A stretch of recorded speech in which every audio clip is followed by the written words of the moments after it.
अल्हम्दुलिल्लाहि रब्बिल आलमीन वस्सलातु वस्सलामु अला सय्यदिल अंबिया'i वल मुरसलीन बिस्मिल्लाहिर रहमानिर रहीम। सिर्फ 8 मसले।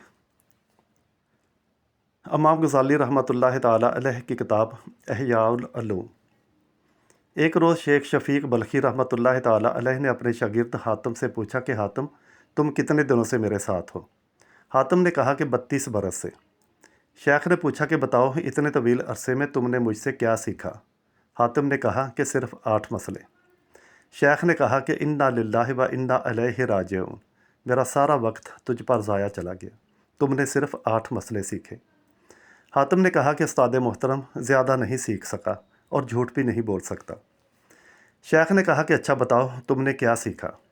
हातिम ने कहा कि मैंने मखलूक को देखा तो मालूम हुआ कि हर एक का महबूब होता है कब्र में जाने तक। जब बंदा कब्र में पहुंच जाता है तो अपने महबूब से जुदा हो जाता है। इसलिए मैंने अपना महबूब नेकियों को बनाया कि जब कब्र में जाऊं तो मेरा महबूब मेरे साथ कब्र में जाएगा। नंबर 2, लोगों को देखा कि किसी के पास कोई कीमती चीज़ है तो उसे संभाल कर रखता है और उसकी हिफाजत करता है। फिर मैंने सूरह नहल की आयत नंबर 96 में अल्लाह ताला का फरमान पढ़ा, जो कुछ तुम्हारे पास है वो खर्च हो जाने वाला है और जो कुछ अल्लाह के पास है वही बाकी रहने वाला है। तो जो चीज़ मुझे कीमती हाथ आई उसे अल्लाह की तरफ फेर दिया ताकि इसके पास महफूज हो जाए, जो कभी ज़ाया ना हो। तीसरी बात, सूरह नाज़आत आयत नंबर 40 में मैंने खुदा के फरमान पर गौर किया, और जिसने अपने रब के सामने खड़े होने का खौफ किया और नफ्स को बुरी ख्वाहिशात से बाज रखा, जन्नत उसी का ठिकाना होगा। तो अपने नफ्स को बुराइयों से लगाम दी, ख्वाहिशात से बचने की मेहनत की, यहाँ तक कि मेरा नफ्स अताअत इलाही पर जम गया।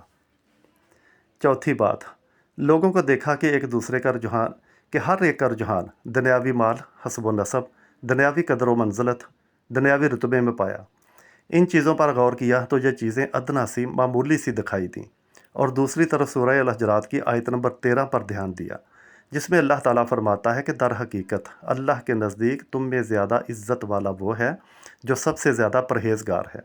तो मैंने तकवा इख्तियार किया ताकि अल्लाह के यहाँ इज़्ज़त पाऊँ। पाँचवीं बात, लोगों में ये देखा कि आपस में बदगुमानी रखते हैं, एक दूसरे को बुरा कहते हैं। और दूसरी तरफ अल्लाह का फरमान सूरह ज़खरफ आयत नंबर 32, अल्लाह ताला फरमाता है कि दुनिया की ज़िंदगी में इनकी बसर औकात के ज़राए तो मैंने इनके दरमियान तकसीम किए। सुबहान अल्लाह। इसलिए मैंने हसद को छोड़कर खलक से किनारा कर लिया और यकीन हुआ कि किस्मत सिर्फ़ अल्लाह के हाथ में है। छठी बात, लोगों को देखा कि एक दूसरे से सरकशी और कत्ल खून रेज़ी करते हैं। अल्लाह की तरफ रजू किया। सूरह फातिर आयत नंबर 6 को देखा तो अल्लाह ताला फरमाता है कि दर हकीकत शैतान तुम्हारा दुश्मन है, इसलिए तुम भी उसे अपना दुश्मन समझो। इस बिना पर मैंने सिर्फ़ अकेले शैतान को अपना दुश्मन ठहरा लिया और इस बात की कोशिश की कि उससे बचता रहूं। सातवीं बात, लोगों को देखा कि रोटी के टुकड़े पर अपने नफ्स को जलील कर रहे हैं, नाजायज़ कामों में पड़ जाते हैं। मैंने सूरह हूद की आयत नंबर 6 में देखा कि अल्लाह ताला फरमाता है कि ज़मीन पर चलने वाला कोई जानदार ऐसा नहीं जिसका रिज़्क अल्लाह के ज़ुम्मे ना हो। फिर मैंने इन बातों में मशगूल होकर हुआ कि जो अल्लाह के हकूक़ मेरे ज़ुम्मे हैं, इस रिज़्क की तलब तरक्की जो अल्लाह के ज़ुम्मे है। मैंने खलक को देखा, हर एक किसी आर्ज़ी चीज़ पर भरोसा करता है। कोई ज़मीन पर भरोसा करता है, कोई तजारत पर, कोई अपने पेशे पर, तो कोई अपने बदन पर, कोई ज़हनी और इल्मी सलाहियतों पर भरोसा किए हुए है। मैंने खुदा की तरफ रजू किया। सूरह तलाक़ की आयत नंबर 3 में देखा, जो अल्लाह पर भरोसा करे उसके लिए वो काफ़ी है। तो मैंने अपने खुदा पर तवक्कल किया, वही मुझे काफ़ी है। अल्लाहु अकबर। यह सब सुनने के बाद शेख बल्खी ने फरमाया कि ऐ मेरे प्यारे शागिर्द, खुदा तुम्हें इनकी तौफीक नसीब करे। मैंने कुरान के अल्लूम पर बतालिया किया तो इन सब की असल जड़ इन्हीं 8 मसाइल को पाया।